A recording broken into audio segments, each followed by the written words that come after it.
All right, what is up, guys? We are back with another episode of Legacy Loading. This is episode 17. With a very, very special guest, Mr. Kenny Bender. I'm glad also known as on. Yes, sir. Kenny. It was about time. It was about time. I didn't know where I was going with that. Did you ever have like a stage name? Did you ever, when you started all your channels, did you ever have like? Yes. So when I started my current YouTube channel, it was gaming, and originally, because I was like a little kid, I was like, "What's cool?" I'm like, Arctic Fox. So that was the first one, and then it went to Green Fox Gaming, and then it went to Kenny the Taco. And Kenny the Taco was you went straight from Arctic Fox to Green Fox. What? Because green was my favorite color at the time, and I literally had like a clip art that I like paint bucket tooled it green and like put Green Fox Games with like the worst fucking shitty font underneath. And then I went to Kenny the Taco, which was like my whole gaming career. I was Kenny the Taco. Like Kenny the Taco? Yeah, just like the food, like Kenny the Taco. I don't. Hell yeah! Wait, what? I have no explanation besides I like tacos. No, that's, I mean, see, like we all have histories of crazy. Like, you guys remember AIM, or am I too old for that? Or y'all too young? The notes, the messenger. Sure, yeah. AIM. Oh, that instant messenger. AIM. MSN. Because it's it's like instant messenger. When you were in like middle school, it was like before texting. Ours called MSN. Like MSN. Like chat rooms. Chat, chat rooms. And all we that. had Kick. You had Kick? Yeah. What the fuck is Kick? You don't know what Kick is, bro? Nah. Kick was that's what you text so your parents don't find out, bro. You're texting the girls at school trying to get nudes on Kick. It's like WhatsApp. It's like WhatsApp. Before Snapchat. Yeah, pre-Snapchat. Yeah. I miss that, bro. Yeah, Kick was crazy. I miss Kick. Bro, MSN, then you put your like status like heartbroken, like sad emojis. That was like OG Facebook post, bro. If you roll back, actually, I'm not gonna say that. Yeah, let's move on. Let's focus on Kenny. All right, so Kenny, you started out in gaming. That was like your first step into like the online presence. Actually, no, I started before that. It was just a separate YouTube channel, which is why I didn't mention it. But my start was when I got like an iPod Touch, like shitty, like one of the first iterations of it. Yeah. 480p camera. Jailbroken? Nah, just regular. Yeah, I was too young to jailbroke. I would root my Android phones though, which is like jailbreaking for Android. I know, Android. Wow. Yeah, iPhone now, those days. Yeah, Kenny. When we first met Kenny, he was a green text bubble guy. And now here we are. Well, actually, do you want to, before we even get into all this, do you want to talk about like sort of what you do here in Houston, what your thing is, what you like to do? Who are you? Who the fuck is Kenny? Yeah. What I'm most recognized for is probably, oh, dude, you film for Sush, right? Yeah, you know, I do some other stuff, but yeah, I film for Sush's workouts here and there. I also have my YouTube channel, by the way. Yeah. I mean, I got my own stuff. And like my belt. Yeah, no, but my main source of income and career right now is I edit and film for James English, which I'm sure everyone's aware of. He was on the fucking podcast. IFBB Pro. Yeah, IFBB Pro James English, actually. Put some respect on it. So you're now kind of like he's official with a private video, or you just like work when he needs you, or like it's almost like every video? No, since we've started, it's been contract with Gorilla Mind. They give me a salary, and then I also make a cut of the ad revenue. Nice. And that's just how it's been. And it's been like a year and a half, which is crazy how fast that went by. That's true. Yeah. But that ad revenue is very nice. Yeah, especially the past couple months, Mo, those daily uploads prep series, it was like PR, like that's 10x type shit. It was crazy. Yeah. That's why it paid awesome, off uploading every single day. Yeah. When did you move here? January 2020. January 2020, and that's crazy. I remember you worked at Outfleet, right? Like you were just working the desk or something. Is that our time also? We in that time also moved. No, we're 2021. Oh, okay. Kenny was here before. Yeah, you were here my bad. Yeah, because 2019, which I think we talked about this in the first modcast, but 2019 I visited Houston. First time visiting Houston, like on my own, driving and shit, in October, and that was for the Gymshark pop up, where like James, David Lade, Lex Little, they all came down. So I came and met them. Yeah, I came as a fan and I met them, and I went to Outfleet for the first time, which during 2019 is when I first got introduced to Christian Guzman's YouTube channel, because that's when he was doing the summer shredding, and just like him and Nabil were just going ham. And that was my pre-workout like gym motivation. Yeah. But we go and I meet these guys and it just clicks because I've never seen like an internet person in real life. And I was just like, oh, YouTube is like an actual career that I could pursue. It's not this pipe dream that I have. So that really made me rethink, because at the time I was already taking all my summer semesters. I was starting my first semester at community college. And that made me think this thing that I was like, was supposed to be my plan B really quickly become my plan A. Like I'm throwing out a shitty vlog once a month and I'm like, oh, I'm trying to be a YouTuber, but school's the backup plan. No, it was like obviously the first plan. How old are you, by the way? Currently 21. Damn. Bro. So you moved here when you were 19? Yes. Ish? Yeah. Wow. And you had some like video editing experience or no? Yeah. What came first, fitness or like video edit? Like what was? Video editing. Because I started making video stuff when I was 11, 12. Like I was saying, because I had that iPod and I would just film me and my brothers and friends playing with like airsoft guns and Nerf guns, and I would use this app called Gun Movie Effects, and I could film in the app, and then afterwards I could put on muzzle flashes on the guns, and it's like shit. It's like 240p footage, but like I was like, oh, muzzle flash is like movie, and I would use an app called Splice because I didn't have a computer or anything, so I'd use Splice on the iPod, which back then all you could do was cuts, fade transition. They had like 2 songs and like a handful of sound effects. Yeah. And I would just run that until so complicated. Yeah. Until eventually I got like a MacBook Air in like 2012 and got introduced to iMovie. I learned how to like put a muzzle flash in, key it out, put it on the gun, switch to Final Cut eventually. Yeah. And that was all just shout out Final Cut. Shout out Final Cut. You were working at iMovie when you were like 11, 12 years old? Yeah, probably like 13 maybe. Bro, I'm 13. I was like, you were in like 8th grade. I was worried about like lunch and shit. Yeah. I think it all started like right when I was like going into middle school. Yeah. That's ridiculous. That's crazy. Yeah. All right. So your first, like, I guess, like what brought you to Houston then, fast forwarding all the way to, like you said that you came to that event, met everybody. It just put into perspective that my dream, because this for the past 6-7 years I've been YouTube was always my dream. I just wanted to make content online and make money from it. And I realized that I put all that to the side because of what my parents wanted me to do, what the society expectation of like, oh, which school are you going to? Because since we're about to graduate as seniors is when you have to announce the school you're going to in front of everyone. So I like picked like UT Dallas. I was like, oh, I'm going to do biology and become a physical therapist and all that. That's what I told everyone, made everyone happy. But the dream was always, oh, eventually when my YouTube takes off, I can drop out and I won't have to do this anymore. But as soon as I started school, like YouTube took the back burner. I had to work a job. I had to go to community college, all that. And then I was pursuing fitness. So that takes like 2 hours out of my day. Yeah. And I just realized that school and my environment was holding me back and I needed to do something drastic. And that's when I decided to move it to Houston. So it eventually came into fruition January 2020. And luckily, like crazy coincidence, my friend, when we were younger, had a girlfriend. And I was always the third wheel, but I was like good friends with both of them. They broke up. The girlfriend switches sides and turns lesbian and starts dating this girl. Yeah, starts dating this girl. And we were still friendly, so like I knew her somewhat. They broke up, whatever. That girl moved down to Houston and became a manager for Alphalete. So I kind of had an in. Ooh. So as soon as I moved down here, within a couple of weeks, I was working over in the office at the old Alphalete office, doing returns and working launches and whatnot. Wow. And then by like March, when COVID stuff happened, a lot of people left the gym and they needed help. So that's when I switched over there. With content creation. You said switch. Now a lot of people needed help where? At the gym. Got it. I switched from the office. I was at the warehouse to the actual gym. Switched to the gym. I liked it more anyways. Yeah. It's more interactive, more social. Damn. And what was your first gig filming for a YouTuber or fitness influencer? That would be Remington James. No way. Yeah, because I was working the front office Shout out. Shout out Remington, because he kind of gave me that credibility for when James moved down. He was like, oh, Kenny knows how to do this and he's worked with people, which James already somewhat knew me because I made a vlog that October 2019 Gymshark trip. And luckily, I guess because like I maybe put keywords of like Lex Little in it, Lex Little came across it. He watched to the end where I gave like my speech about dropping out, pursuing my dreams, and like sent it to James and was like, bro, this is just like the stuff we talk about. James subscribes to me and follows me on Instagram. We DM here and there. Fast forward a year later, he just happens to move to Houston with Sush, and like it all lines up. But I started with Remington because Remington would come in, and Remington, like he's like a friendly, like talkative guy. He would always talk, and then one day he was just randomly like, yeah, I want to do all these different things with my YouTube channel, but like it's just me. And I was just, which was weird because I'm a pretty introverted guy, especially at the time. I'm much more confident now. I was like, I do YouTube and editing. And he was like, oh, and I was like, yeah, let me get your email and send you some of my videos. Like I can do this.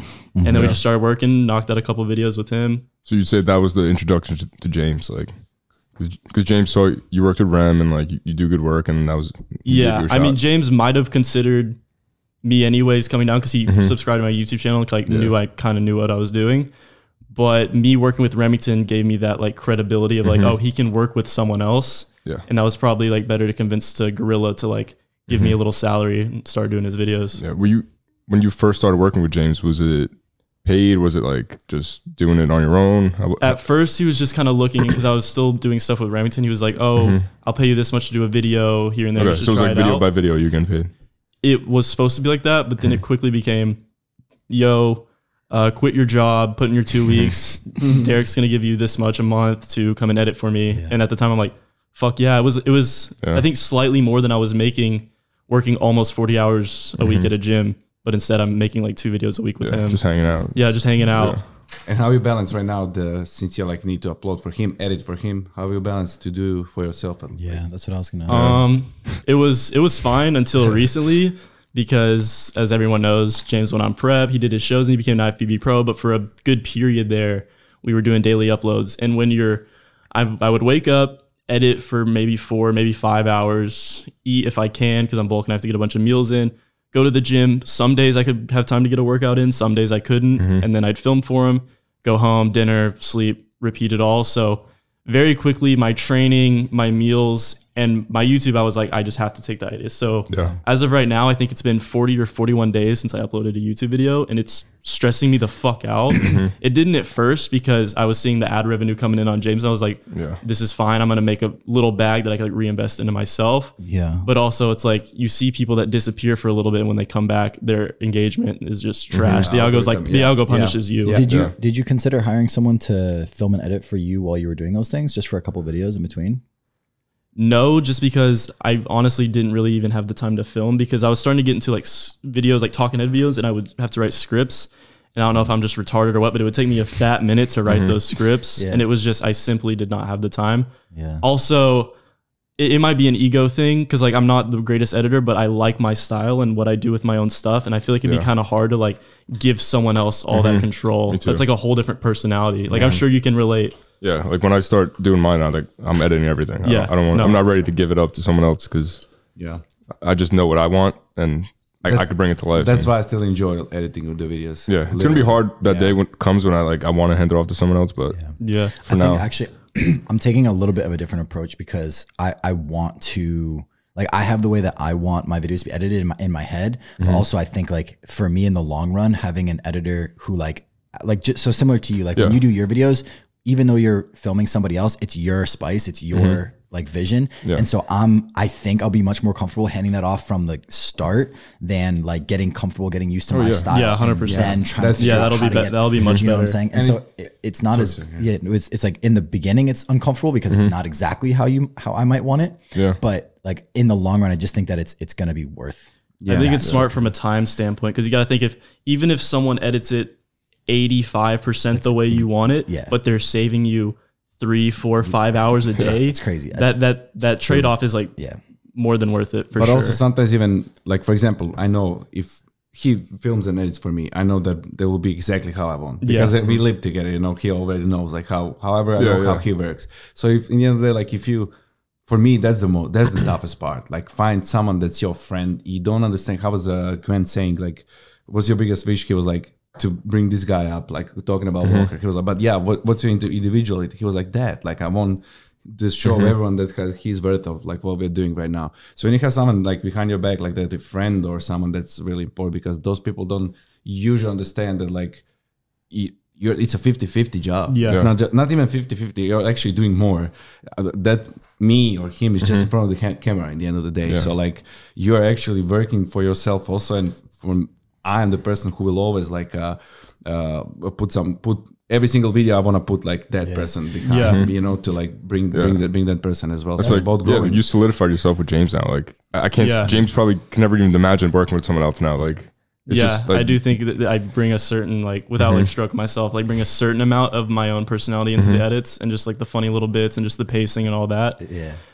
And also like frees up James, because like I don't know, like I don't think James could manage, especially like daily uploads, like James having to lift, prep, all that like on his own would have been crazy. And you're also a character, but you're a character in the videos. Like Sush's OG videos, like Athlete, I used to watch every video. Like I almost knew everything about you, just because like you're part of the video, even though you're behind the camera. Like he's engaging with you. Always turns it around. Say thanks, Kenny. No, like I think James and Brandon and Dorian, like specifically, you guys do a really good job of like crediting the editor as well. Like, hey, say thank you to so and so for editing. No, it's very. I really love to do that. I really love to do that. I think that's great. Such a simple thing. Yeah, it's so easy. Even today, we worked out. I worked out with Alex Bozinovski, shout out, and then he came but I just told him we're gonna work out if you want to have for basically I didn't want pictures, but for him like he likes and maybe 1 or 2 for a thumbnail, but he came there, took a picture, and I was like when Ark was filming, I immediately said, shout out to Joe because he took pictures like it's that. It's just so simple. Like, exactly. So Let's simple. 1 second, Yeah. Look at Eric. Like Eric stays super behind the scenes, but like everyone knows him just because Such is always thanking him. Like, and dude, Eric appreciates it. You might not say it, you might not show it, but like of course he appreciates it. Especially when you see like these bigger fitness guys and just YouTubers in general. They are having to get a new editor like every 6 months because something doesn't work. And like you also always see, you have no idea who not the just editor that, is. a lot of them had a team of editors. They never like when they come to Miami, they're gonna be like editor. Where they come, so like it's more like a job.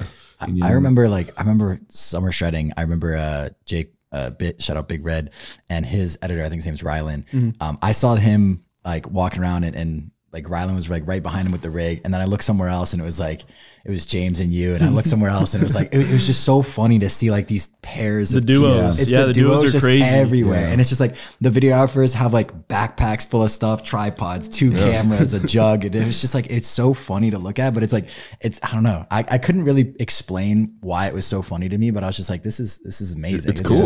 That's the goal. That's the goal that people recognize you with someone. When someone said CG on Nabil, you know what I mean. That's really it's like a sniper and a spotter, like they're just together. I look at CG and Nabil as like the top, like CG and Nabil, like that's like the duo that you aspire to be like with your creator or with your videographer. Yeah, like you said, it's another character. Like you can be the greatest personality ever, and it's just you in the video, but people still appreciate introducing another character because it's a story at the end. And of the day. how like Sush is, he literally talks. Like he's talking to you while we're filming. Like he's the same way too. Like it's a conversation. It's not just like you talking to the camera and I'm just a fucking tripod. Yeah. Like no, you're actually engaging with me. And I'm also like chiming in. Like, engage, All right, so let's zoom out for a sec. So you came here in 2020. You're you're doing YouTube for a career right now. It's a mix of your own thing and it's also filming for other people. But you're doing really what you came here to do. But obviously, I know you you're not where you want to be. So at the end of the day, so what are things that you want to do and get done in like the next even like year and a half? Like what YouTube goals do you still have for yourself? I definitely would say I have big dreams, and it's especially changed a lot recently, especially because within the past like 6 months, I've gotten really deep into self-improvement, and I've kind of learned the power of just thinking bigger and like thinking bigger with yourself, and like not in an egotistical way, but more of like a confidence way, like, oh, I can achieve this, like I'm capable of this. So I do have big goals. My goal originally for the end of this year was 50K. That still stands. I kind of got lucky because even while I was doing the prep season, I disappeared for 40 days. I posted on my story, all my YouTube analytics were like green arrows going up. And that's because I posted 6 months ago a video called "Dear Skinny Guys, Don't Do This." Million views, right? Yeah. And it would have its waves, but it was always consistently getting views. And I was happy because at the time that was like my magnum opus of like, half of it is like my transformation video, but half of it is like me just telling like a younger version of myself, like what I did wrong and what you should do right when you're like a skinny kid trying to bulk up. It's awesome. And 1 million views now, which is crazy. And after that video, you kind of continue with that style kind of videos. Yes, right? that was the first one of that. It's just super relatable, that video. That's why it has 1 million views. Like trying to sit down, talking, scripted, trying to maximize retention, stuff popping on the screen, clips popping on the screen. And it works because like, I mean, obviously it works. It got 1 million views, but also I feel like it's just more engaging because like I would see the retention on those videos versus like a vlog. Because it's a vlog, a lot of times they're either skipping to the gym part or they're listening to you talk and skipping the gym part. Yeah. And there's like, people don't really sit through all the whole way unless what I'm trying to do now, I think, is I'm going to mix the talking with a vlog, kind of like Casey Neistat style. Where it's like you have to watch throughout the whole way because I'm going to keep talking about that topic the whole video. Everyone kind of started like doing, even Jesse's keeping like short of his videos right now, like 10 minutes or something, and do a lot of voiceovers. It's just more engaging, like than you filming yourself and talking to camera.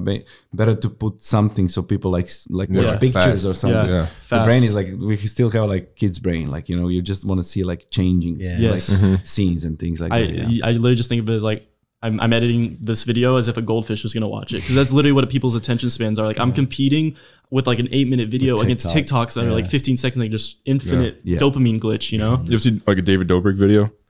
I've seen them. Yeah, it's like 6 minutes. I never watched him, but I would watch Logan Paul. It's like 3 days similar. In like fucking 6 minutes. David Dobrik has a freaking like shout out David Dobrik. I was always like, so why David Dobrik? Why David Dobrik? Once I doing. Started watching his videos, that's 6 minutes. He put so much in that 6 minutes. That's unbelievable. And then it just ends out of nowhere. You're like, oh shit! You didn't realize that you were so engaged. You didn't look at the time. That's how I was when I would watch Logan Paul's vlogs, because I didn't watch Dobrik much, but like obviously Logan Paul was very inspired by it, and he did that for a while, and I was like, these are insane. The only problem is like he can get away with that, but I've seen even when I post 5-minute videos that are highly edited, instead of like 40% average view duration, it's 70. The algo is still like, oh well, they're still just watching 3 minutes versus when you post a 12-minute video, they watch 8 minutes. You know, and it still kind of punishes you for it, at least. Yeah. Do you watch podcasts? Yeah, I love podcasts. Yeah. That's my favorite thing to do, because it's like with podcasts, I can be doing other stuff, but it makes me feel productive in a way. Like if I'm listening like a Joe Rogan, and Andrew Huberman, Legacy Loading, whatever. Know yourself, I feel like it's either inspiring me or I'm learning something. Yeah. Let me just. And my apologies, it's not 6 minutes, it's 4:20 always. Oh yeah. Now I remember. It's even shorter. Jesus Christ. Yeah, no, there's definitely something about just having a podcast rolling while you're doing something else that just like instantly gets you in the like more creative headspace, or the more like I'm feeling productive. Yeah. Dude, I was editing yesterday, like young lay photos and stuff.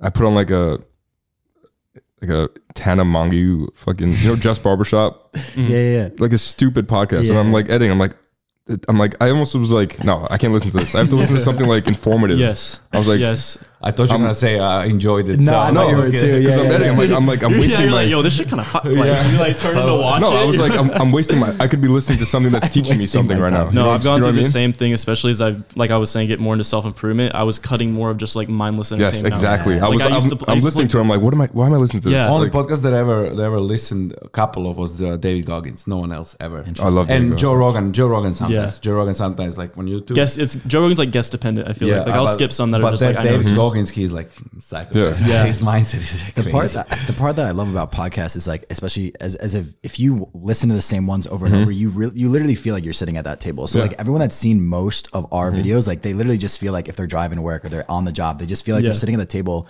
and listening to us. It's like comforting. Yeah. Hearing. And that's how you build like, I feel like it's so easy to like just watch one 40-minute podcast and attach to those people versus like a 5-minute video. So I feel like it's almost like a hack to like build that cult way faster. Yeah.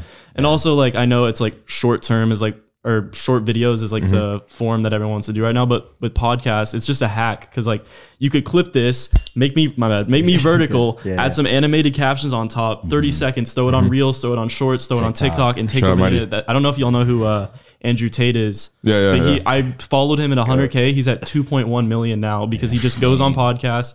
He doesn't do it, but he has like an affiliate program for his like education platform or whatever. So people just screen record or they'll download the podcast, take bits, caption, boom, and he's like taking over the internet through that. Dude, the Reels are everything right now. No, they are. Have you seen IG's like mostly Reels right now? It's like what? It's like mostly Reels. Everyone's feed is like a lot of Reels.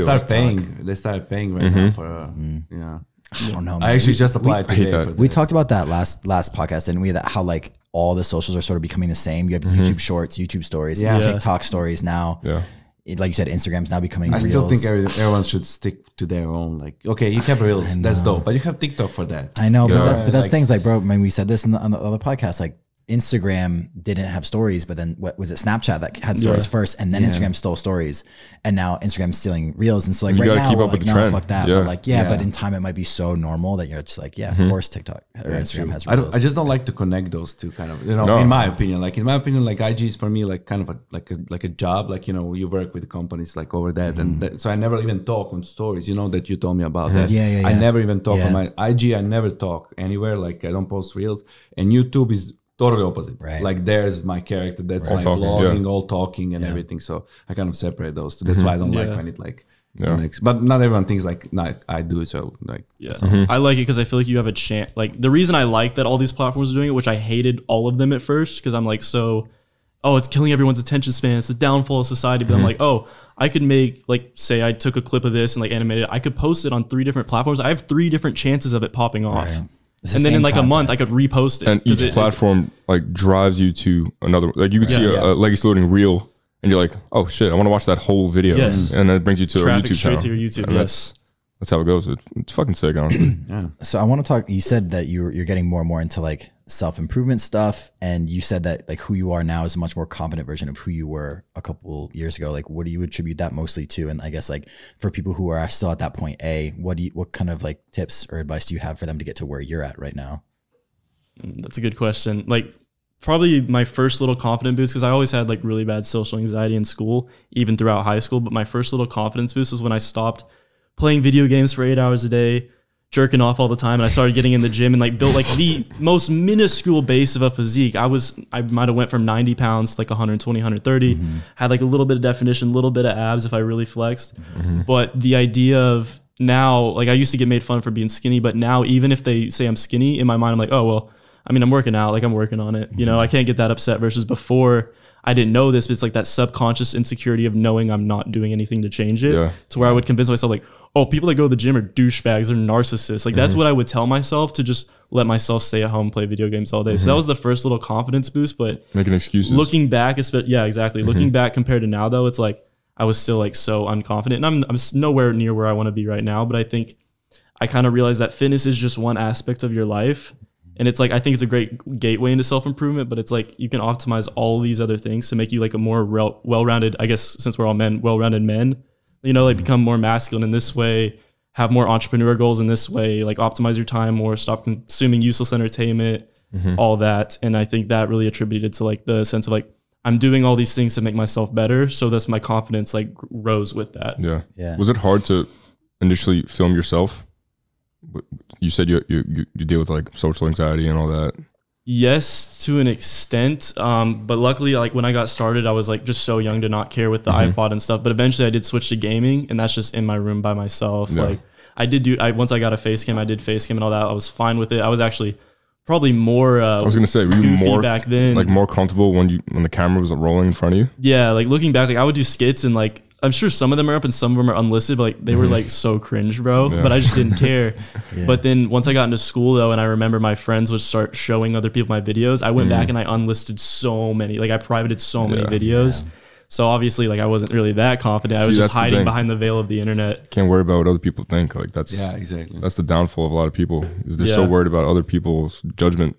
Like I'm scared to make a YouTube because what if people make fun of, like I was like that also. I don't remember if it was a podcast or just like an interview clip that I was talking about this, but I'm saying like in that case, right? Like what you're doing is you're valuing the opinions of people that you don't really care for over your prosperity and your future happiness. Because your goal was always to be successful on the internet or YouTube.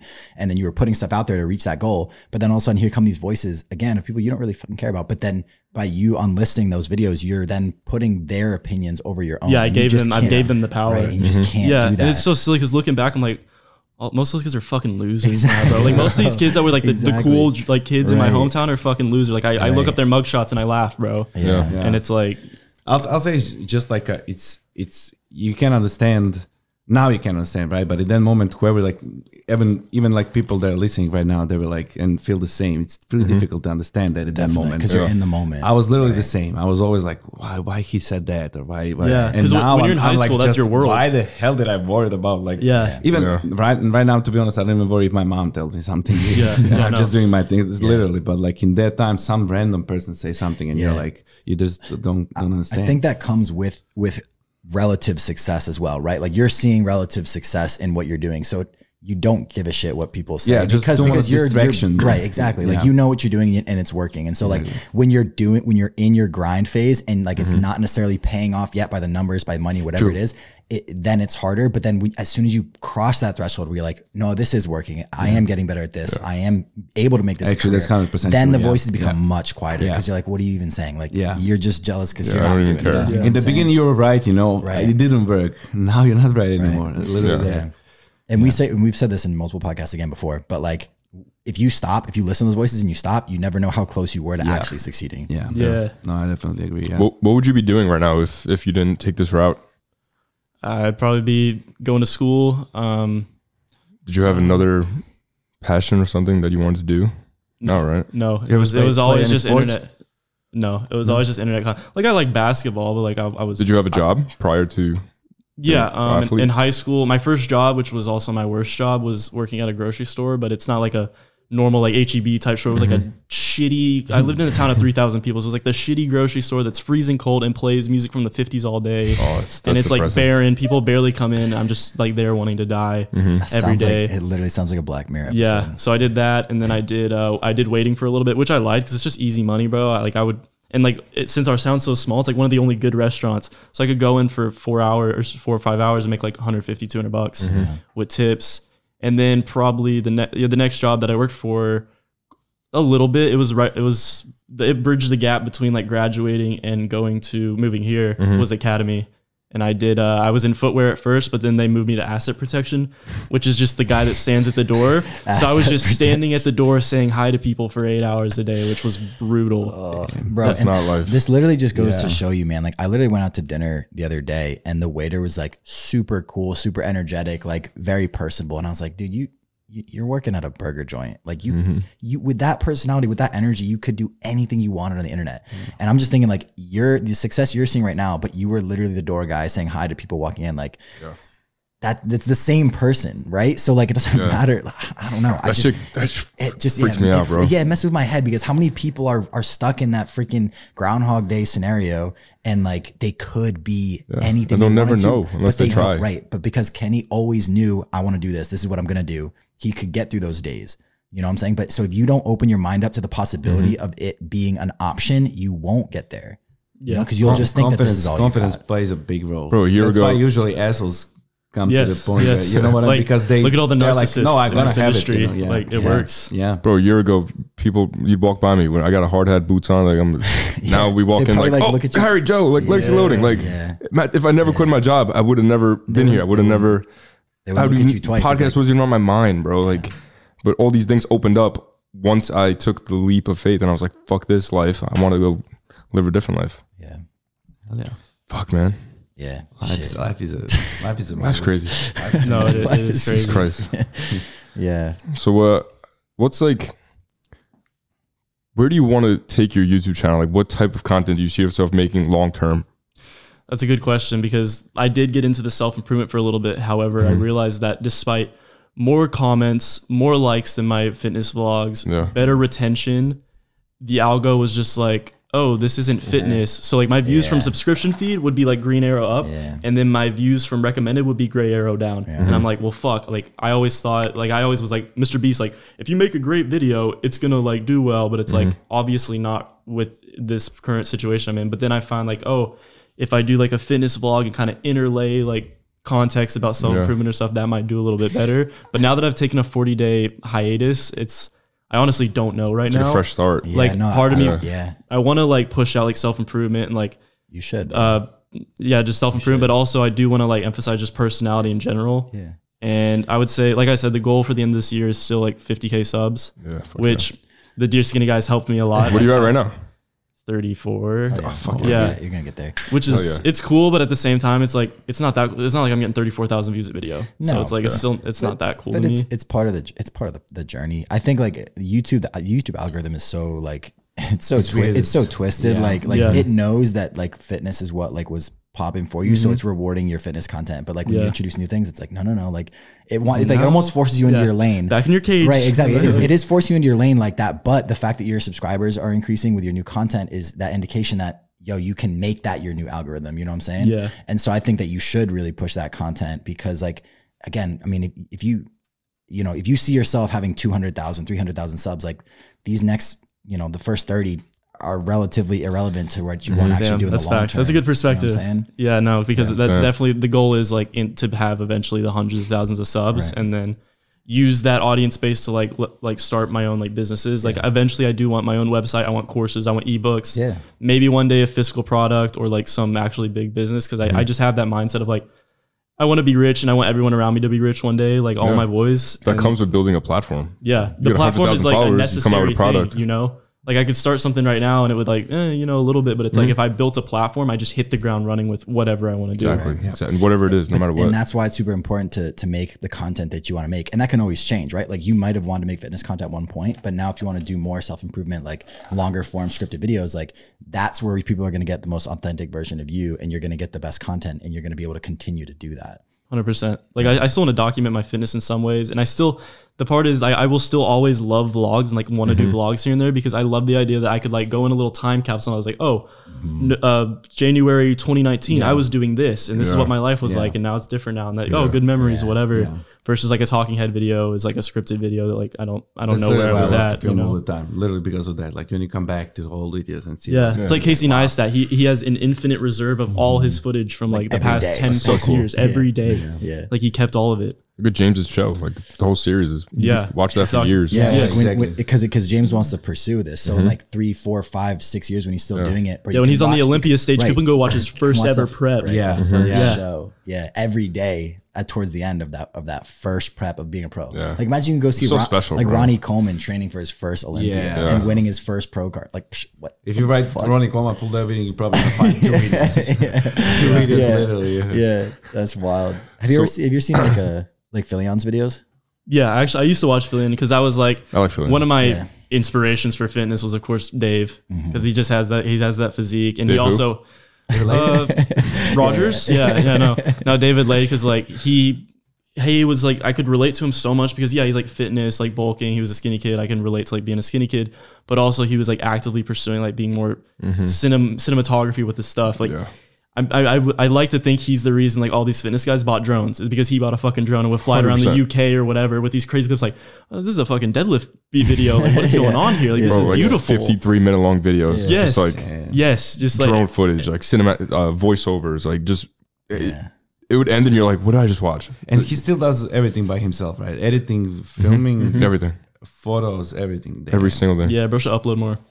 Yeah, what the fuck is he? Yeah, Dave, you're watching this, bro. What you doing? Hey, Dave, I know you're watching this, bro. But yeah, what I was saying, like Philion really transitioned his content from originally making like fake natty videos to now he's doing like a much more deep dives on very serious content. And his channel's going crazy right now. My interest in him was kind of like a reverse bell curve. So it was like high when he was doing the fake natty stuff and just like fitness flops, like the Kino body videos. Like I just found that humorous at the time. That was my sense of humor. Yeah. But then he kind of got into just like, I'm going to be honest, like he's not going to see this probably, but I'm going to be honest, like he just got really lazy for a little bit to where his videos were just like clips from his streams with a lazy like random sponsorship for like a mattress or like socks or like just dumb shit. It was the most I could tell. I was like, dude, this is the most low effort fucking shit ever.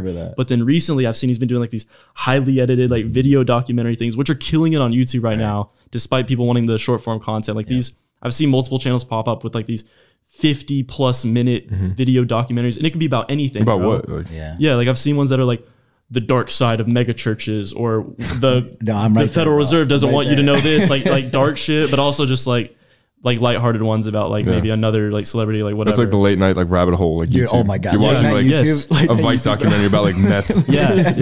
Fuck. Bro, late How'd night, I get here? I think like last night I was watching them. You know those like those primitive like builds where they're building like pools and stuff. I watched this video exposing that those are all fake and shit. I was like, no way. Like I thought these no way they were actually doing that, bro. Did you see where it's like in the background? You see another like worker digging the hole while they're in the excavator. Bro, it's all as excavator. I'm like, shit, man. Mine is. I watch some random shit at night. But that's literally that. Every single topic that you start on YouTube, there's gonna be there's a video for everything. Exactly, anything. Yeah. Whatever topic, people still gonna watch. That'll happen where I'll be watching a YouTube video and I'll literally have to like throw my phone across the room because I'll be watching like 15 different ways to cut a sushi fish, and I'll be like, I don't need this information. Like, I don't need it, man. It just looks nice. The thumbnail got me like it's semi interesting, and there goes 25 minutes. Of I really did though stop watching just like random shit. Like I want to learn at least learn something, or like feel a certain way, like get some like motivation or something, just something like something we can turn this into relative like something actually constructive. The more obviously like algorithms are huge on social media, so if you purposefully search and click on YouTube videos of like self-improvement, for example, or videography, if that's what you're into, and Instagram, if instead of looking at pictures of ass, you start looking at pictures of people who are doing cool shit that you want to do, then the algorithm's going to slowly just start feeding you those things, and then all of a sudden social media can be very constructive and very educational. You still look at ass, but like there's also like some. I just wanted to ask Fabio on that. Have a question for every single one of them. What's your how you explore? My question for everyone. How you explore page looks like? It's just all bodybuilding shit. it's literally just a bunch of bodybuilding. Not to expose myself, but that's I mean, it's probably half. It's probably like half like just funny memes and then half like fitness people, guys and girls. Yeah. But yeah. Mine is half fitness and not half. It's like 40% fitness and 60% food. It's literally recipes and food. Like people like and animals. I don't have my phone. I don't have my phone, but literally just if you open my Explore, it's literally wait, no, play it, bro. Why'd you click off? Oh, the ass. Yeah, Joey's ass. So I don't know why. You don't know why? It's just all girls. Like, maybe because when I open some girls' web IGs, I see first like LT Visual. yeah. Dude, no, it's always liked by LT or Giordani. Yes. Who's Giordani? No, the Giordani one is a patented move, dude. Yeah, no, I do see though, like when I started to like consciously cut out useless entertainment, it just made an insane change in my life. Like I stopped watching, like even though I didn't play games anymore, I would still like occasionally watch for like an hour or two unconsciously, like a Warzone streamer or something. I don't even play Warzone, but I would just watch it. I would watch like useless YouTube videos of like things that maybe I could like rationalize in my head at the time, but it was just mindless entertainment. Even like TV show. Like I swear to God, like I'm not knocking like watching series. Like I don't even watch it anymore because like that 3 hours I spend watching like episodes of like Friends. I could be like, honestly, I could be like learning. I just go to movies when it's I'll knock it, bro. Like I think if you're spending multiple, like even an hour, bro, out of your day, if you really, it's different if you're like content with your job, you want to come home, you want to unwind. Yeah. You're kind of an NPC, but that's fine. But if you have like these big dreams, like we all do, bro. No, if you want to be like an entrepreneur and shit, like how do you excuse like fucking zoning out for 2-3 hours watching fucking Stranger Things? Like no, you're right. You have to have that realization that I have. I was like, oh, I'm kind of a fucking loser right now, bro, and I need to make a change. Well, I can explain that for sure because people, like humans, are creatures of habit, and if you fall into that habit of like come home from work, you know, light a joint, throw a show on, like argue with your fucking girlfriend, like you get into those patterns. And if you do that week after week, month after month, it is going to be really hard to be like, hey, instead of coming home and watching a movie, I should go to the fucking gym. Like it's really easy in theory. It's and maybe you can do it once or twice. Keep in that cycle. Yeah, but people are so much creatures of habit. And so what I recommend doing is just literally take out a pen and paper, not your fucking phone. Literally just go get a pen and paper and write down, these are the 5 things I want to do every single day for 3 weeks. And don't ever just for 3 weeks. If you can't do 3 weeks of 5 habits, go fuck yourself. I'm sorry. Like, if you want to wake up at a certain hour, do it for 3 weeks. If you want to go to the gym for an hour and a half a day, do it for 3 weeks. And I promise you, that's enough time for you to build that habit. And then you fuck that piece of paper. 100%. Bro, during just not to forget, sorry, while we're on that, because whoever found this interesting, what he just said, and I did, because I read a book, Power of Habit. You might read that. Yeah. It's a yellow book with the red letters. Yeah. I recommend you guys Power of Habit. Because that's literally what he was saying right now. It's a whole book. I have it in my room. I'm going to give you if you want. It's a pretty thick book, to be honest, but it's literally about what he was saying, like Power of Habit, how we are actually, every single thing that we do in our lives is basically a habit. We're on autopilot most of the day. Exactly. Like when you go to the bathroom, what's the first thing you do? I mean, this might be TMI. When you sit down, you grab your fucking phone. The first thing you do when you go to bed, you turn the lights off. You take your phone. When you wake up in the morning, what's the first thing you do? You grab your phone. Yeah. And you just like, and I'm guilty of this too. I'm fucking guilty of waking up and checking my Instagram, checking my text, going on YouTube, watching 2 fucking stupid videos. And then that's 45 minutes that if I just got my ass out of bed first thing, went in the shower, then that's literally an hour you're saving yourself every day. Like that's right. Everything you do is habit. Yeah, I know. It's difficult to get out of that habit, but it's really easy actually to change in the end if you really want. Like it doesn't. I think the list is a hack because like I haven't read that habit book, but I've read Atomic Habits, and I read the entire thing, and it was all these like little hacks, like drop the bad habits and implement good habits. All these like little hacks, like subconsciously train yourself. I didn't retain any of it, but what I retain more is, like you were saying, get a list and write it down and just stick to it. Cause it's like, those habits don't exist. But if you say, I'm going to fucking obey this and be disciplined and obey this list just tomorrow, the habits will eventually instill themselves. One a day. Make your fucking bed. Make your bed in the morning. Like, take a cold shower. Like clean your room. That's it. I'll give you, for example, like I'm waking up last, I don't know how long, and I really don't want. I'm waking up every morning, 5 in the morning. Almost every morning I'm up 5. My alarm is never on. If it's a 7 in the morning workout, I don't have to do my alarm. I literally and I want to sleep, not a chance, because I did a period of time when I was like not sleeping so good and everything, and I still wake up at the same time. My body just knows. Like usually I'm in bed like 10, usually, but I fall asleep like 11, let's just say. That's discipline in itself to be in bed by 10. Yeah. Dude, during quarantine when there was like nothing to do, I used to like literally wake up every day and I would like make it like work. I would sit at my desk and like do like 3 hours of like learning like a new editing trick or something like every day. I would have a notebook, and I still have the notebook actually. And it's like I was taking notes. Like I was making myself have work. Instead of just like fucking off and watching like a show. And like that was, dude, that time during quarantine, like I learned so much about editing because I was just like on YouTube every day. I was like by yourself. I was making it like my job, like to wake up, learn something, wake up, learn something. And like that's just me being like disciplined, like putting it in my head, like you have to work before you could like relax. Exactly. I was actually today had I told you a conversation with Moran, and I told him about that, like how well, I lost my mind right now. Right. Yeah, what are we saying? No, I lost it. What did you say about the? He was saying educating himself, like educating myself, like no one telling me to do it. Oh like, yeah, that's the point. For example, and then I said like in how I actually always learn, like how I like learn my language that they speak, whatever. Like for example, Germany, they were like immediately from the first day when you come to the soccer club, they're like go to school, learn German. And I didn't want to, of course, I don't want to sit in school. And so every single time I would just listen. I would just listen, and I will go home and I will try to speak. Then I will go to the Google Translator and go to the person, like ask him something over the Google Translate. And then every single time on a soccer practice, I would try to speak actually, even though I hate it. I didn't know how to speak, but they were like, that's good. And then every single time that I made a mistake, I tell them like, please just correct me. Every single time that someone correct me, immediately, like it's in my brain. Like just literally just correct me every single time. And that corrections led me to like, after like 6 months speaking totally fluent. That's so impressive. Yeah. That's so impressive. Spit some in German? Huh? Say something ja, ganz in German? klar. Aber was willst du? Mir zu sagen. Crazy. Word. For real. Ich habe einfach alles vergessen, aber ja. I mean, that's so, I mean, foreign language is a great example of something where you do have to throw yourself into it and you have to be in the environment, and like 5 months in that environment, like you're in, is more valuable than 10 years of education. Bro. Reading No, exactly. definitely. That's anything. The best way to learn is doing it, doing the thing, exactly. like And trying, trial and error. And those like, when they correct you, those are those mistakes. Whatever you do, those you learn from losses, failures, like mistakes, and like that's when you learn them. Like I'm sure you guys as videographers, you've shot a whole photo shoot without an SD by accident, and guess what?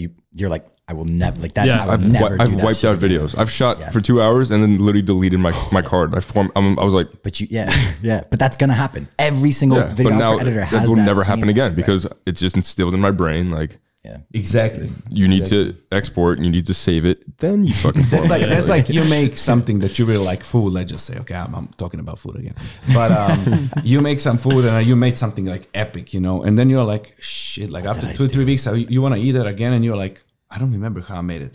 You also wanted to make that meal, but you fucked it up basically.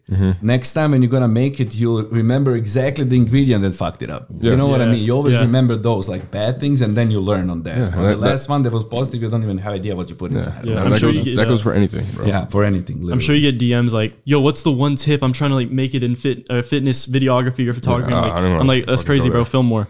I don't want to make more mistakes. Make more mistakes. Like, bro, what, like, how do you like how do I get started? Start. Yeah. Just like, start. Like that's it. Like how you gonna head from one side of the road to another? I always tell them like, go find like a video of like a fitness video or an edit you like, and just try to copy what they did. Like literally steal it, bro. It's like a good artist copies, a great artist steals. Like just steal their fucking flow, for the beginning, word for word, bar for bar, if you have to. Literally used to just film my friends, like just like, yo guys, I'm gonna take photos of you. All right, but that's it. What's the biggest mistake that you made that like became a really important life lesson in this career field that you're in right now? I don't know, bro. Like I'm kind of flawless. Trent. No, I'm kind of flawless. No, I really. That's a good question. I don't know. I feel like I've made a lot of little mistakes, and they always just instill like a lesson. But I can't think of a crazy thing. Like I don't know if I've ever. I think one time like James hit like a top set of like a really heavy thing, and I forgot to hit record. But now I've never forgot to hit record since then. Check it 4 times. Yeah. He gets on like all hyped. That was literally what it is. I remember I like noticed, and I was like, I thought he was gonna do the set again. I thought he was doing like sets of it, but that was just his top set. So I go to the restroom, I come back, and I notice he's looking at me like, fuck. He's like, hey bro, you didn't record that. Like now I got to do it again. And I was thinking, did you hit it? Yeah, he did it again. Of course, James, bro. That's ITV Pro James English, bro. Come on. 5 more times. No, I've done that before. Like you look and like you see the red's not there. You're like, oh, shit. Yeah. I don't know. They start talking and you realize you weren't recording. You're like mid sentence, and you have to cut it all out. I It doesn't did work. a million times when I was talking for 5 minutes. I didn't even press the fucking button. Yeah, that's crazy. We're at 50. 50. Yeah, that's solid. Want to do the live? The how it's called? Yeah, live. What we doing? Yeah, we I mean, we're good. I'm flowing, bro. Yeah, we're flowing. It's the first time I looked deep in this convo. Yeah. What? Let's just ask the when we say every. What advice do you have for someone who wants to come here and do what you do? Come to Houston and do what I do. Just maybe just do what you do. How about that? Yeah, like, fuck Houston. We always talk about, bro. You think we want the competition, bro? No, go away. We're always talking about Houston, but like, there's you could do this anywhere. Like, it's not whatever you prefer. It's just better here. Yeah, I mean, if you want to film, it's just like start now. Film your friends. That's like obvious advice. What about YouTube specifically? Like people that are scared to start YouTube. How do you get past that? That's hard. It's hard for me because like I started so young, so I didn't have that. But when I tell people, I'm like, like, what are you scared? Like really, like put out a piece of paper. Like I am scared of it because of this. The benefits of it would be this, and you're like, pros and cons. Wow, I'm being stupid. Like I should have started months ago. That's crazy. That's huge. I do that all the time. Whenever I feel like flustered or stressed, I write down like, what are the things that are stressing me out? And then like, and you can then visualize exactly what that is. Like you're not hiding from me, like, here are the things. And it's like, wow, it's really not that fucking big a deal. Like really, that's it? This list of 3 or 4 things is causing me this much stress. Like what about all the fucking positive things that are going on? Or what about these things that are around the corner? Like, I believe so strongly in like that, writing that out. Yeah. Like, I feel like it just makes you more self-aware. And I think nowadays, especially with like all these distractions, being self-aware is like a superpower. Yeah, like no, it is. I don't know about y'all, but I do meditate most days if I can, but it's literally just 10, 15, 20 minutes. And I notice for the rest of the day after, I'm like more conscious of like, oh, I pull out my phone, but I don't click on Instagram because I'm aware of what I'm doing. I don't scroll on TikTok because I'm aware of what I'm doing. I'm more aware of like what podcast I'm listening to, what video, and it just carries out through the rest of the day. Yeah. I've been like locking my phone at night and then I put on like a meditation noise. That's like, and then I go to sleep. Do not disturb, bro. My life changed. Anxiety went down totally. My phone is all the time. Do not disturb, literally. Instead of do not disturb, I silence notification. That was crazy. I silence notifications. So like if someone texts me, it doesn't pop up. Like if someone messages me on Instagram, it doesn't pop up. It only open like when I open messages or when I open Instagram, then I can see it. That's how I am. But my phone will never buzz or ding unless like I'm getting a phone call. Everything else is like I will never ever feel my phone vibrate unless I'm getting a phone call. So not even texts pop up on like a lock. That's crazy. I still have texts and Snapchats, but that's it. I feel like I'm gonna miss something. Right, like my phone's going off the other day. Just FOMO. Yeah, my IG notifications. Susha's like, "What? You have your notifications on?" I'm like, "Yeah." Like how many times? Like, why? How many times does someone text you and they need you in that very moment and they're not calling you? Like never. True. Yeah. True. Never. True. If it's an emergency, if you don't reply, they'll call you. Right. I'm probably that person. I never call people. Yeah, but still, like, but I'll look at my phone in 20 minutes, and then in 20 minutes when I look at it, and Dorian's like, "Where's my shaker bottle?" I'll be like, I don't know. You know what I'm saying? Like just try that. And it relieves so much stress and anxiety, bro. Cause like when you're feeling like when you're doing anything and your phone's buzzing, you're like, oh, definitely. Instantly your head goes to, what could that be? Is it an emergency? Is something wrong? Like, is something good? Like your brain is so, it's like, I don't know. That's why just like, do not disturb. It changes. Dude, next week I'm going to do like challenge myself. I'm going to like try to cut my screen time. I'm going to see what it is for this week. And I'm going to try to literally half it. Yeah, it's hard because with all of us, I'm literally trying to cut my Instagram kind of feels like a career, you know. So it's like, oh, it's my job. I can justify. Yeah. But then you're like, you get on. Oh yeah. Oh, he posted that. That's cool. Oh, some stories. Yeah. Oh, check my notifications. Oh, that girl's kind of cute to follow me. That is the hard thing though, because like technically when I'm on IG, like I am working. Even if I'm scrolling, I'm observing. I'm like seeing what other people are doing, like who's talking to who, and like that is a sense of work. I would say chop out a time to do that. Then, right? Exactly. Like, chop out time. Give yourself 45 minutes. I don't know what time you go to the gym, but I always tell myself like I'm not gonna open Instagram until after the gym today. So that might be like 5 p.m. I like that because like at least for me, I don't need to open Instagram any earlier. Like I post like once or twice a week. Like it's not really that much of a job for me. So it might be a little different for you. Yeah, we post every day. So like if earlier in the day, especially, I don't know how I used to do this or most people do this. You wake up, you scroll on Instagram a little bit, you scroll on TikTok a little bit, you watch a YouTube video, and then you get out of bed. Anytime I do that now, I notice I'm just mentally fried after. Like my dopamine for the day is just gone. I need like instant stuff. I can't focus. I can't think. You know what? I forget what book I read this in, but it's so fascinating because when you wake up in the morning, your brain is so fresh and it's like it's so just like off. It's so true to itself where like your brain is instantly going to start thinking about whatever the fuck it wants. But if the first thing you do is introduce a stimulus to it, it's then responding to what you're showing it or giving it. And then the next few thoughts you have for the next few hours is what you just consume. You just set the tone for the whole day. So now in the morning, tomorrow morning, don't pick up your phone and listen to what you're thinking in your own head. We spend so much time whenever it gets silent in our rooms or in our heads, like we instantly just add stimulus, but actually, and that's why meditation is so great. Actually listen to what the voice in your own head is saying. Yeah. It's so valuable to let yourself be by yourself. Yes. Yeah. You can listen to it, and you can also, like I've experienced this through meditation. You can learn to you don't have to identify with those thoughts. You can choose what thoughts to identify with. And you notice like a lot of these more emotional ones, you're like, oh, like I understand why I might be thinking that, but I don't have to identify or act on that 100%, whatsoever. 100%. Yeah. That's the thing. It's like, I'm feeling anxious right now and here's why. And I understand why, but now like, I don't have to feel that way anymore because I acknowledge why like this is in my head. And I don't know. It's hard to explain. Yeah. See, I started posting like every single day on Instagram, like 400 days ago or something. I didn't miss a day. And then at one point it came that anxiety. That's why I started do not disturb. And now I found a totally different approach, which I like, don't give up. Don't want to say what, but what I do, for example, I have a post tomorrow of editing drafts. I edit in the evening after I'm done with everything. Then I edit the picture, post the caption, everything. It's in the drafts. I go morning, like drink a coffee, go to the gym, 9:30 almost every morning, or something around 9 or 10. I always upload it's ready to go. Always ready to go. Yeah. I upload it. Leave the phone, go to the gym, and I never touch phone while I'm working out. Never. And I don't respond. Work out, don't touch the phone. So only thing that I do, just upload a picture in the morning. And then after that, go back, work what I need to do, edit the videos, whatever. After I'm done with everything, then I sit down and scroll to the That's comments. Big, not looking at your phone. Like I've gone for a while where I wouldn't look at my phone. And then recently I'll check Instagram here and there during my workouts, but it's big to not do that because when you're working out, you're already naturally releasing dopamine. You're having social interactions. You're listening to your favorite music.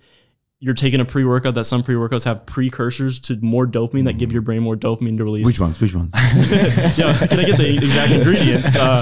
And then you just introduce Instagram notifications or whatever, you're just all of a sudden this huge burst of dopamine for like these 1-2 hours of your day, which I don't know about you, but I find myself afterwards for the rest of the day. I think maybe I just have a lower like baseline in general of dopamine, but like afterwards I'm like, oh, for the next 4 hours, I feel depressed until I go to bed. And I just want to go to bed now because I'm just sad and demotivated. It literally is just overstimulus. Yes, exactly. Straight up. Yeah. I've experienced that too much. Yeah.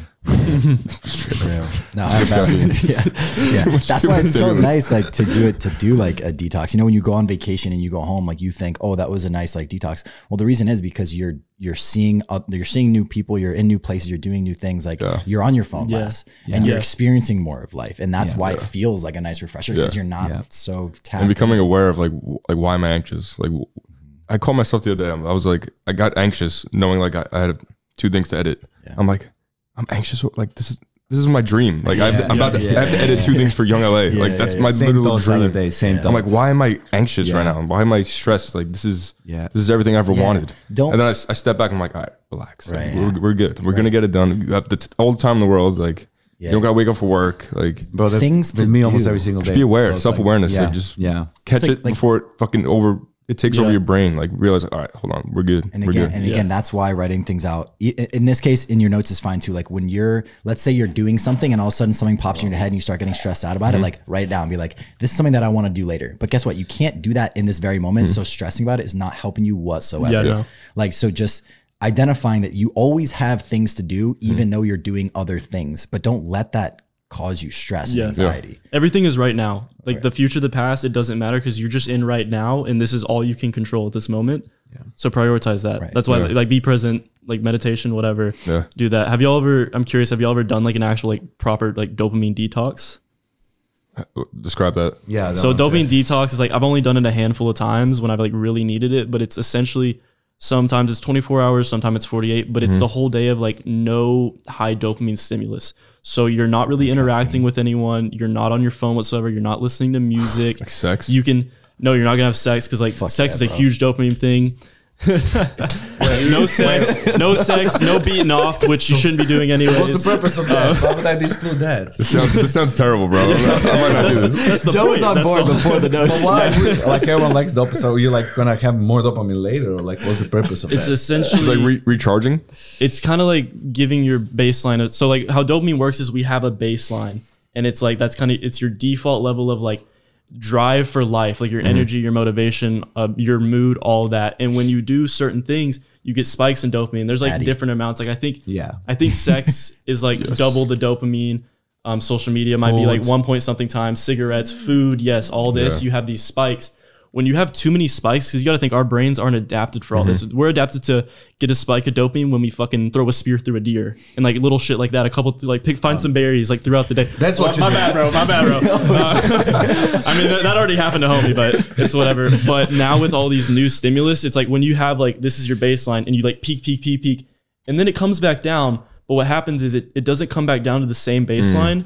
Every time it comes down a little bit lower. And when you just do that over and over and over, your energy for life, your default motivation is just so much lower than it could be. Yeah. So a dopamine detox isn't like a hack because you are just for 24 hours trying to reset years of bad practices, but you're cutting out all that for an entire day. You can like walk, you can read, you can journal, like do some chores around the house, all that, but like really boring shit. And at first it does suck, but once you start doing it, like your brain adapts pretty quickly. And I found that when I do that the next day, I do feel like my baseline is elevated a little bit. So like I've often done that. And then the next day I like make a video and I'm just motivated for life. And then like eventually like life things come back in, like you get back on your phone, it kind of like fucks up the baseline or whatever again. But I think it's a good way for people who are really down bad to start. Like people who are just really fucking addicted to everything is to start. Like maybe us right now, like we're probably more disciplined. We're like, oh, I'm just going to cut out my phone this much. We can do all these little things. But I think it's that drastic thing that most people in today's society need. Yeah, I do actually. I didn't even think about it like this, but so this is something that actually you guys can do with some of your homies if you feel like you all need it. So me and my boys every year we go. Well, yeah, no, but me and my homies every year we go up to this this little cabin in the woods in Vermont, and like there's no internet, there's no electricity, there's like oil. I mean, this sounds kind of fucking weird, but like it's like culty. But like every year we do this for like 2.5 days. We put our phones in a box and we don't use the phones, and all we do is literally just like stay up and talk and like catch up with each other, because we don't get to see each other much. We catch up with each other, we play cards, we literally fucking like play board games and do puzzles and shit that we never ever do during the year. But like for 2.5 days, like literally we fall asleep with the sun. We fall asleep like we don't know the time. There's no clocks. I mean, all right, this is sounding fucking weird, but literally like it's so refreshing. Like when we get done with that day, we're literally asleep by 8 and up at like when the sun rises. It's the fucking coolest thing. It's like a reset. Like it literally is just like, that's definitely like you're detoxing a lot. Really, yeah. So for like all those days, like nothing else matters. There's no voices other than our own, and we literally just we reconnect with each other. We've like just I don't know, we reconnect with ourselves too, because again, like you like I don't know, like you guys. No, I'm not saying you got to do that to that degree, but I'm saying like if you like just get a couple buddies, like go get a fucking Airbnb and be like, yo, we're not gonna touch our phones, we're not gonna touch the TV, we're literally just gonna connect and talk and like.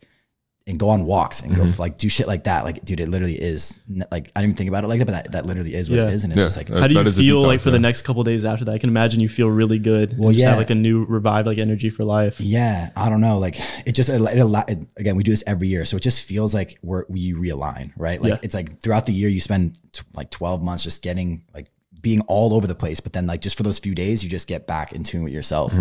Yeah. And then like, right, when you get back on Instagram, you get back to texting the people you care about, boom, like so much dopamine. It's like, holy shit, like I haven't talked to you in 3 days. Like what the fuck happened? And most of the time, nothing fucking happened. Like nothing crazy is going on in those 3 days that you're learning about yourself. So I highly recommend that, because it is every single year. I mean, we've done it for like 6 years now, but like it's still really dope. That's you guys are watching this on Saturday.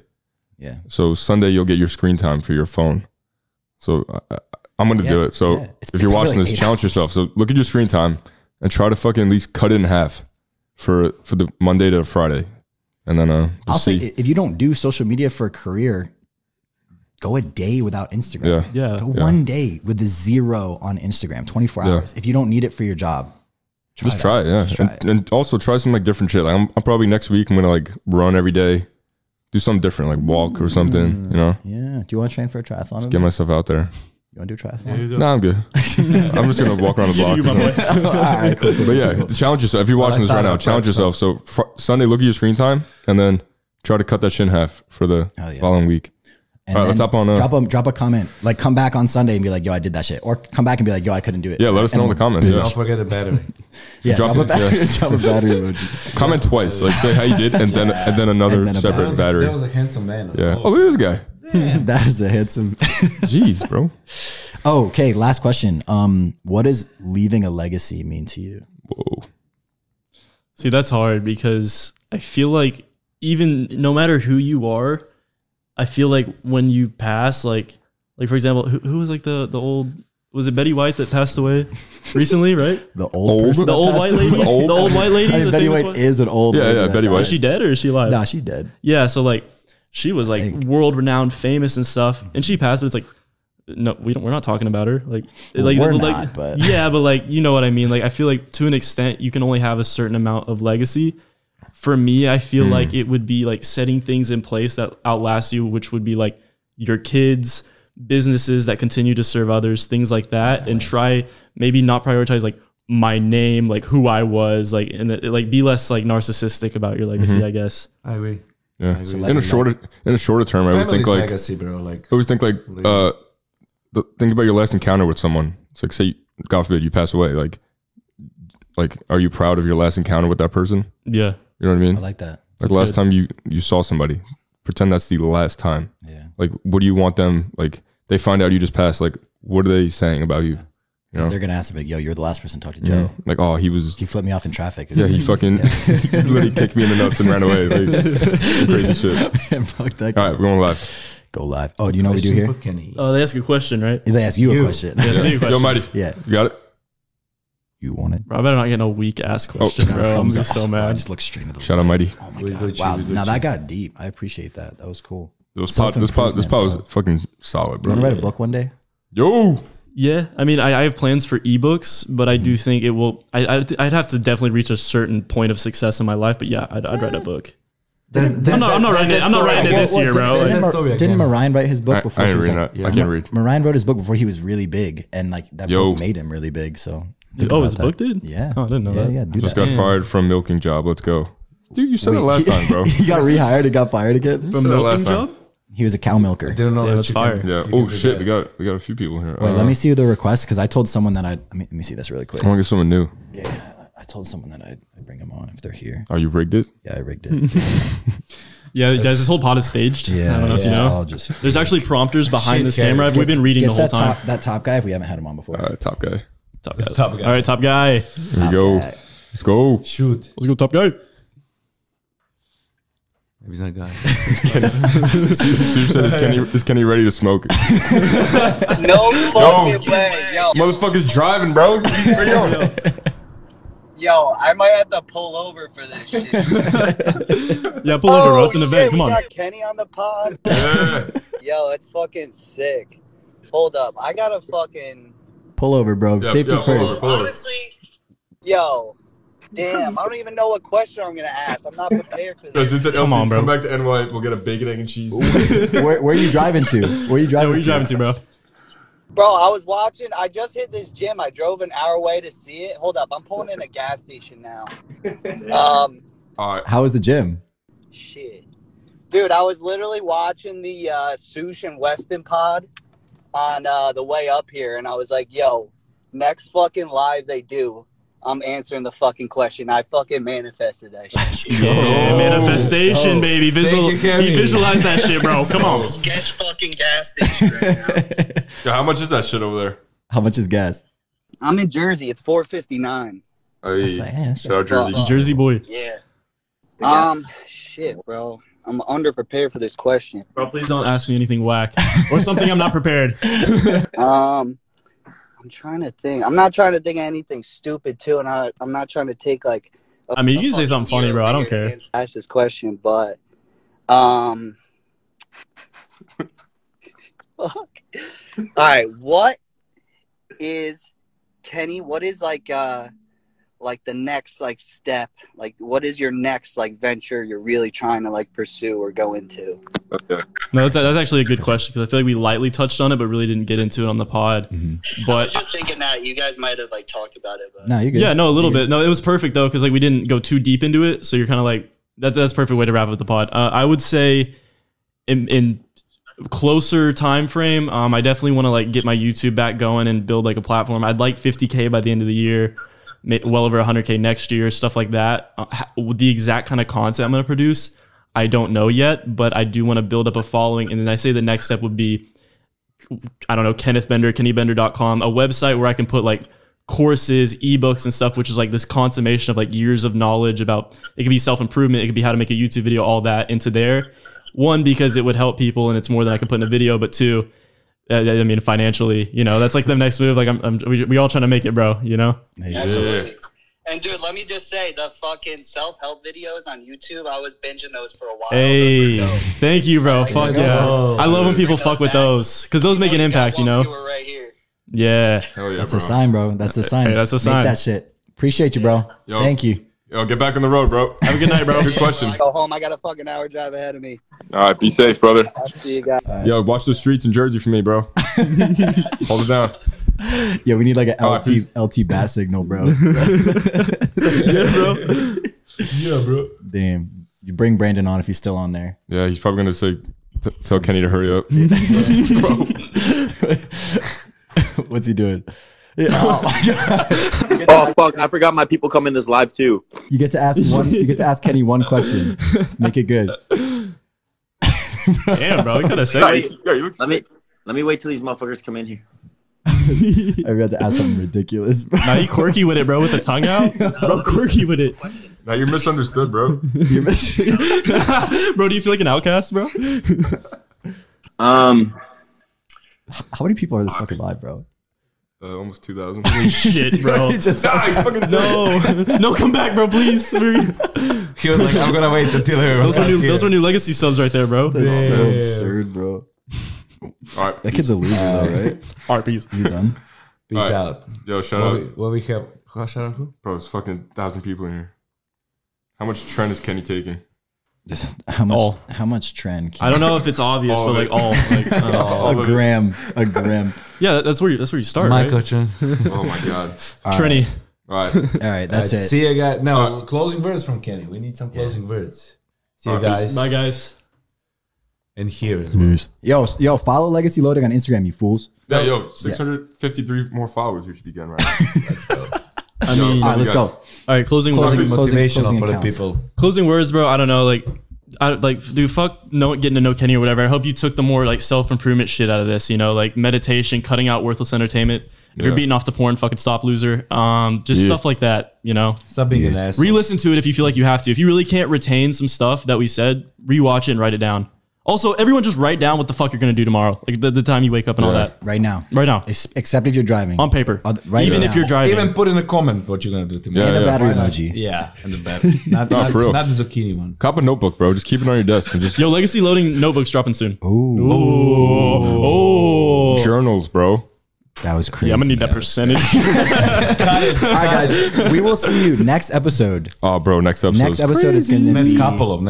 Actually, no. We shouldn't announce it. All right. I'm gonna say what it rhymes with.